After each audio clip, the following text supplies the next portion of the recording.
All right, let's jump right into this explainer. Today we're looking at a river that literally leads a double life. The Ganges, or Ganga, isn't just a body of flowing water. For hundreds of millions of people, she's a living, breathing goddess, a mother, and honestly, the ultimate source of spiritual liberation.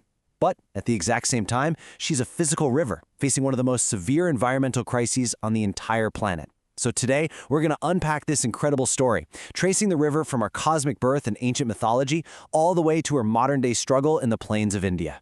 So how exactly does a river born in heaven struggle to just survive here on Earth? It's wild, right? We're talking about a massive collision of two totally different worlds. On one hand, you've got thousands of years of profound faith, where ancient texts describe a celestial force so pure it can wash away the sins of a lifetime. But on the other hand, we have the stark, highly tangible reality of the 21st century, a rapidly developing nation, immense population density, and just overwhelming industrialization. How do these two realities even coexist? Well, to understand the river's present, we absolutely have to understand her past. Let's kick things off with Section 1, the divine origins. Okay, so before the Ganges ever even touched the earth, she was considered this immensely powerful celestial force. The ancient Hindu texts tell this completely mind-bending story. When Lord Vishnu expanded to cosmic proportions, literally piercing the universe with a single step, Lord Brahma washed his feet, and that divine purified water collected in a celestial pot and actually became the goddess Ganga. And because she came straight from the divine, her waters are believed to hold the ultimate purification power, moksha. This is exactly why millions of people still flock to her waters today. It's not about physical cleanliness at all, it's about spiritual liberation. It's the profound belief that this celestial water can literally wash away your past karma, breaking the endless cycle of life and death. I mean, it's an incredibly powerful concept that drives immense devotion. Moving right along to Section 2, Descent to Earth. So this whole earthly journey started when King Sagara's 60,000 sons were searching for a stolen sacrificial horse, and they kind of rudely interrupted the meditation of the very powerful sage Kapila. In a flash of anger, the sage literally burned all 60,000 of them to ash. To free their souls from purgatory, it took 4 generations of kings, culminating in King Bhagiratha abandoning his throne for decades of intense penance, just to convince the gods to let Ganga flow down to our world. Now, when the goddess Ganga finally agreed to come down, she fell with such violent, crazy force that she actually threatened to wash the entire planet straight into the netherworld. So, Lord Shiva steps in, catches her mighty flow in his tightly coiled, matted hair, and releases her gently in these small streams. But guys, the drama wasn't over. As she flowed, she ended up flooding an ashram, and the resident sage Janu was so furious, he just swallowed the entire river whole. Bhagiratha had to beg him to release her, which he finally did, out of his ear. And at long last, Bhagiratha guided the river to the ashes of his ancestors, finally liberating their souls.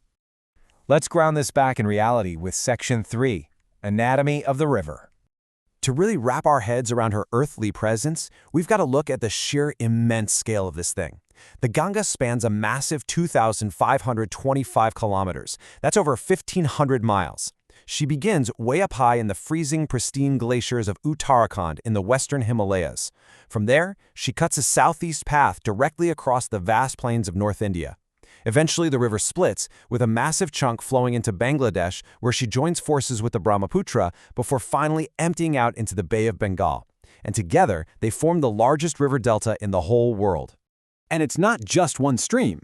The main channel is fed by this massive, sprawling network of tributaries. On the left bank, coming down from the Himalayas, you have absolute heavy hitters like the Ghaghara, the Gandak, and the Kosi, which actually shifts its course so violently during monsoon season that it earned the tragic nickname, the Sorrow of Bihar. Then, over on the right bank, you have rivers like the Son and the mighty Yamuna. The Yamuna is actually the largest tributary of the Ganga, running completely parallel to her before they finally, spectacularly, merge at Prayagraj. Which leads us to Section 4, Cities and Economy. If we follow the river's path, we see it's basically this incredible, diverse economic engine for the whole region. Up at Hardwar, the frosty, crystal-clear water draws these massive spiritual gatherings. Down at Kanpur, it totally defines the geography with its flood-prone banks. By the time you get to Patna, the river's rich soil turns the plains into an agricultural powerhouse, yielding just massive crops of sugarcane and rice. And cities further down, like Baharampur, rely on it for immense jute production. For sure, she is the undisputed economic lifeline of the entire region. Okay, here's a detail that absolutely blew my mind. For centuries, ancient texts claimed Ganga water would just never spoil, right? Well, modern science actually backs some of this up.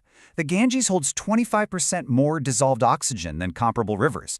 Plus, laboratory tests conducted by British researchers found that when dangerous bacteria were introduced into Ganges water, those bacteria died within just 3 hours. There are these unique bacteriophages, basically viruses that literally eat bacteria, naturally present in the river. It's like the goddess has a scientifically proven immune system. But now we have to face the hard truth in Section 5, the modern paradox. This is where the ancient myth violently collides with modern reality. You have the goddess, eternal, self-cleansing. But then you have the physical river today. Tragically, it ranks as the 5th most polluted river on the globe. The sheer volume of untreated sewage from thousands of municipalities, combined with toxic industrial runoff, and, even the plastic from religious offerings, has completely overwhelmed the river's natural defenses. The fecal coliform bacteria levels, which comes from human waste, are totally off the charts. We're talking over 100 times the government's official safe limit for bathing. Get this. According to World Bank estimates, the tangible health costs of water pollution in India amount to 3% of the entire country's GDP. That's massive. When a river system that sustains hundreds of millions of people becomes this toxic, the fallout is catastrophic. We're talking about severe, widespread outbreaks of waterborne diseases, and the economic toll of treating these illnesses, combined with the loss of labor and productivity, takes a giant chunk out of India's gross domestic product every single year.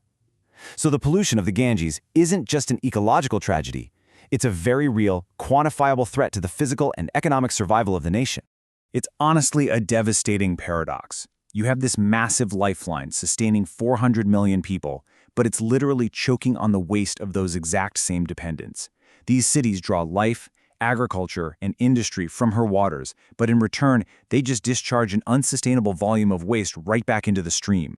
So I want to leave you with this thought. Will the immense faith that brought the river down from the heavens be enough to save it here on earth? We just saw how King Bhagirath dedicated his entire life, moving heaven and earth through sheer willpower to bring the purifying waters of the Ganga to humanity. Today, humanity faces a challenge that requires that exact same level of monumental dedication. Can the deep, unwavering reverence that hundreds of millions hold for the goddess finally be translated into actionable, modern environmental conservation? That is the ultimate question for the Ganges. Thank you so much for hanging out with me in this explainer. Keep questioning, keep learning, and I'll catch you in the next one.